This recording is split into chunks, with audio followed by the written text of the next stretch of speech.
തിരുവോണത്തിന്റെ വരവറിയിച്ച ഇന്ന് ഉത്രാടപ്പാച്ചിലാണ് നാടും നഗരവും. തിരുവോണം ഉത്സവമാക്കാനുള്ള തിരക്കിലാണ് മലയാളികളും. ഓണം നിറവിന്റെ കൂടി ആഘോഷമാണ്. കാണം വിറ്റും ഓണം ഉണ്ണാമെന്ന പഴഞ്ചൊല്ല അന്വർത്ഥമാക്കാനാണ് മലയാളികളുടെ ഉത്രാടപ്പാച്ചിൽ. സമൃദ്ധിയുടെ ഉത്സവം, സന്തോഷത്തിന്റെ ഉത്സവം, ഒത്തുചേരലിന്റെ ആഘോഷം എല്ലാം പാരമ്യത്തിലെത്തുന്ന തിരുവോണത്തിന്. അതെല്ലാം യാഥാർത്ഥ്യമാക്കാനുള്ള പാച്ചിലാണ് ഉത്രാടത്തിന്. വിപണികൾക്കും ഉത്സവമാണ്. പുത്തനുടുപ്പും പച്ചക്കറികളും പഴങ്ങളും പൂക്കളും പലവ്യഞ്ജനവും എല്ലാം വാങ്ങി അറനിറയ്ക്കും മലയാളി. തിരുവനന്തപുരം ചാല, പാളയം, പേരൂർക്കട എന്നീ മാർക്കറ്റുകളിൽ വലിയ തിരക്കാണ് അനുഭവപ്പെട്ടത്. കോഴിക്കോട് മിഠായി തെരുവ്, എറണാകുളം ബ്രോഡ്വേ എന്നിവിടങ്ങളിലും വലിയ രീതിയിലുള്ള തിരക്ക് അനുഭവപ്പെട്ടു.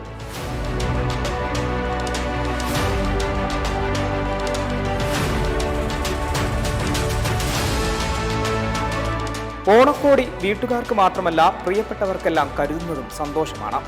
അവനവന്റെ കഴിവിനനുസരിച്ച് എല്ലാം വാങ്ങാനുള്ള ഓട്ടത്തിൽ ചെറുകിട കച്ചവടക്കാർ മുതൽ വൻകിടക്കാർക്ക് വരെ കൈയും മനസ്സും നിറയും. ഓൺലൈനിലും കച്ചവടം തകൃതിയാണെങ്കിലും കടകളിൽ പോയി തിക്കി കണ്ട തൊട്ടുനോക്കി വാങ്ങുന്നതിന്റെ ത്രില്ലൊന്നും അതിനില്ല. ഉത്രാടം ഉറക്കമില്ലാത്ത ദിവസം കൂടിയാണ്.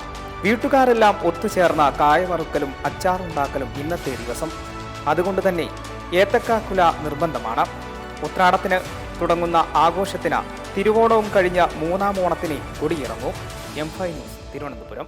മെമ്പർമാരുടെ നിക്ഷേപങ്ങൾക്ക് ഉയർന്ന ലാഭവിഹിതം നൽകുന്ന കേന്ദ്ര സർക്കാർ സഹകരണ registered society Bharat Lajna multi state housing cooperative society limited.